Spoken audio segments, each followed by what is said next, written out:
Bismillahirrahmanirrahim. Elşad Mirinin köhnə adətidir ki, bilmədiyini danışsın, bilmədiyini iddia eləsin, bilmədiyi məsələlərə girişsin. 1-2 il öncə bizim müştərək tanışımız var. Ona demişdi ki, heç hədislərdə namazın qılınma qaydası yoxdur. Mən də birbaşa hədislərdən ərəbcəsini, tərcüməsini göndərdim ki, buyur, bu da bizim hədis. Və ona göndərildi, lakin həmişəki kimi səsi çıxmadı, cavab vermək hünəri də olmadı. Və mən həmin müştərək tanışımızla istədim ki, onunla bir yerdə görüşək, bu kimi məsələləri müzakirə eləyək. Lakin həmişəki adəti kimi yoxa çıxdı və görüşüb müzakirələr eləmək istəmədi. Halbuki həmişə deyir, mən müzakirələrə açığam, debat eləməyə açığam və s. İndi onun başqa bir iradı da var. Belə ki, Baku TV-nin verilişində iddia elədi ki, heç hədislərdə farsların rumlulara qələbə çalması, Rum surəsində qeyd olunur, farsların rumlulara qələbə çalması hədisi yoxdur. İndi də mən həmin hədisi sizlərə qeyd eləyirəm. İnsaflı olan şəxslər də baxsın ki, həqiqətən də bu Elşad Miri yalan iddialarından əl çəkmir, bilmədiyi mövzulara girişir. Hədisdə varmı? Əlbəttə var. Buyurun deyin hədisdə. Sasanilərlə Bu harda keçdi? Peyğəmbərin harda deyir onu? Hə, bu təkcə hədisdə deyil. O zaman deməli hədisdə yox imiş, tarixdə keçdi. Hədisdə də var. Hədisdə yoxdur, xahiş edirəm. Varsa buyurun hədisi deyin. Baxın əziz izləyicilər, eşitdiyimiz kimi Elşad iddia edərək deyir ki, sənin Peyğəmbərin harda deyib ki, Rumlular, farslar Rumlulara qələbə çalıb. Birincisi, Allah və Rəsuluna iman edən şəxs heç vaxt sənin Peyğəmbərin deməz. Ən azından tərbiyəli olar Allah və Rəsuluna qarşı bizim Peyğəmbərimiz deyər. Bunu demişkən yadıma nə düşdü? Malik ibn Nüveyrə var. Peyğəmbərimizin sallallahu aleyhi və səlləmin vəfatından sonra bu insan digər özünə Peyğəmbər deyən şəxsə müəyyən qədər iman edir və İslamda fitnələr çıxardır. İslamın böyük sərkərdəsi olan Xalid ibn Valid radiyallahu anhu ona bunun iddialarını deyəndə o da deyir ki, sizin dostunuz elə zənn edirdi. O zaman Xalid ibn Valid radiyallahu anhu deyir ki, bizim dostumuzdur, sənin dostun deyilmi? Və belə deyib onu cəzalandırır. Peyğəmbərin harda deyir onu? Peyğəmbərin harda deyir onu? İndi isə keçək mövzuya. Elşad Miri deyir ki, o zaman deməli hədisdə yoxdur, hədis yoxdur. Əziz izləyicilərə ilk olaraq məlumat verim ki, Elşadın hədisi tələb etdiyi həmin o Əhmədli Universitetini bitirən şəxs ki, ona bunu deyəndə ondan hədis tələb etdi. Mən həmin şəxslə sözsüz ki, fikirlərində müəyyən qədər fikirləri var ki, onlarla razı deyiləm. Sadəcə olaraq mövzu İslam, Quran mövzusudur deyə buna cavab verməyi özümə borc bildim. Həmin bu barədə olan hədisi sizə təqdim edirəm. Belə ki, Tirmizinin, Nəsainin, Əhmədin, Təbəraninin və digərlərinin nəql etdiyi çox maraqlı hədisdə deyilir. Uca Allahın buyurduğu ayəsi qeyd olunur bu hədisdə ilk olaraq. Belə deyilir, Əlif, Ləm, Mim, Rumlular, yəni Bizanslılar məğlub oldular.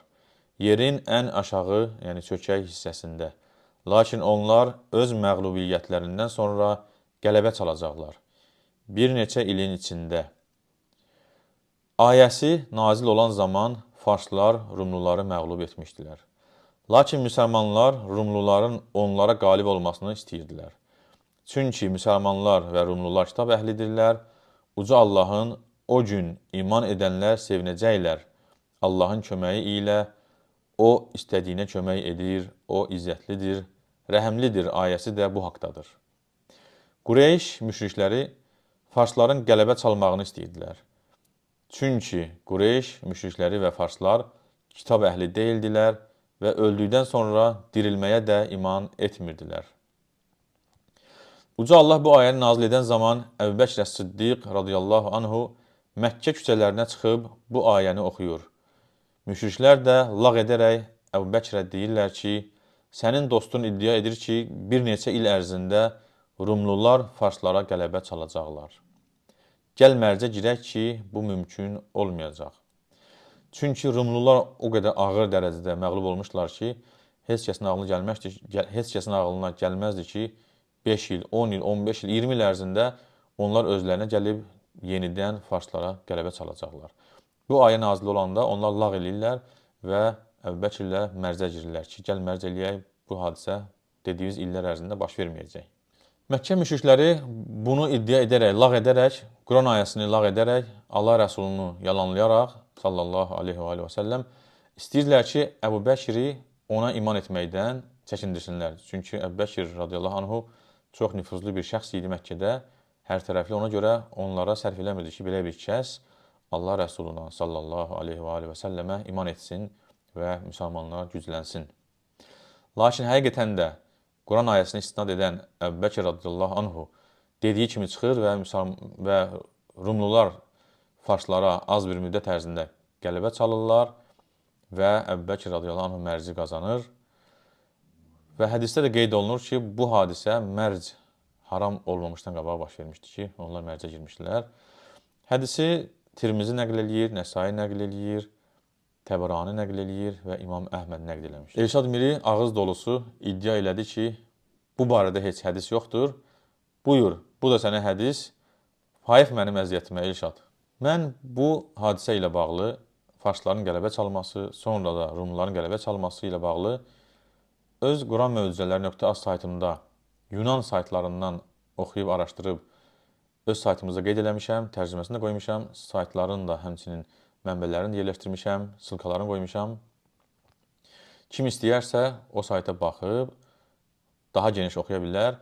Həmçinin bu ayədə Uca Allahın möcüzə olaraq göstərdiyi bir işarə vardır. Belə ki, həmin ayədə deyilir ki, fi ədnəl ard, yerin ən aşağı hissəsində. Bugün elm kəşf etmişdir ki, həqiqətən də yer üzündə ən çökək, ən aşağı hissə Ölü dənizin ətrafıdır.